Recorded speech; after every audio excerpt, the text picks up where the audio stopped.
beberapa orang yang mengatakan bahwa kubah emas itu adalah buatan Yahudi untuk memalingkan umat Islam dari bangunan asli Masjidil Aqsa itu sendiri. Apakah benar demikian? Anggapan ini adalah salah kaprah dan tidak benar sama sekali. Karena yang dimaksud dengan Masjidil Aqsa atau Baitul Maqdis itu adalah wilayah yang merupakan kawasan yang luasnya sekitar 114.000 km persegi.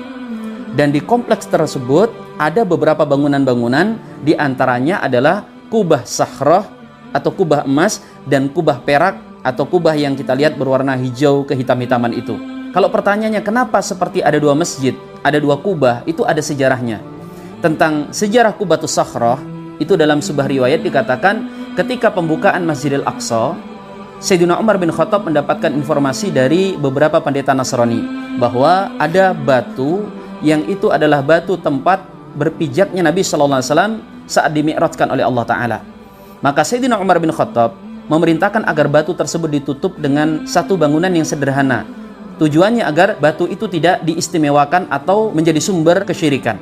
Pada masa generasi setelahnya, tepatnya pada masa Malik bin Marwan, dinasti Umayyah, dibangunlah di atasnya bangunan dengan persegi 8 yang kemudian diberikan kubah. Di generasi kita di tahun sekitar 1994, Raja Yordania itu melapisi kubah Sakhrah itu dengan plat-plat yang terbuat dari emas. Makanya dikenal dengan kubah emas. Orang-orang Yahudi berkeyakinan bahwa batu tersebut adalah tempat ketika Nabi Ibrahim meletakkan kepala anaknya ketika akan disembelih. Sedangkan kubah perak atau yang kita lihat berwarna hijau kehitam-hitaman itu adalah kawasan tempat sholat di masa Umar bin Khattab. Kawasan tersebutlah yang kemudian digunakan sebagai tempat sholat.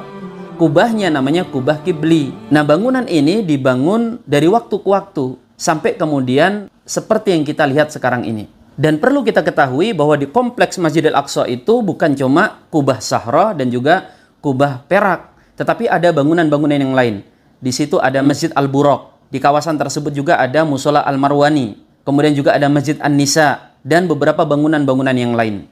Maka yang dinamakan Masjidil Aqsa adalah semua bangunan tersebut yang berada di kawasan yang melingkupinya. Maka justru mengatakan bahwa Masjidil Aqsa itu adalah yang kubah hijau saja, jangan-jangan itu yang diinginkan oleh Yahudi. Karena orang-orang Zionis Yahudi itu menginginkan mencaplok kubah Sakhrah. Karena mereka meyakini batu yang ada di kubah tersebut adalah situs suci milik mereka. Maka yang benar, Masjidil Aqsa adalah kompleks yang menjadi tempat bangunan-bangunan di kawasan tersebut. Kita memohon kepada Allah semoga Masjidil Aqsa yang sedang ditawan lekas dikembalikan ke pangkuan kaum muslimin.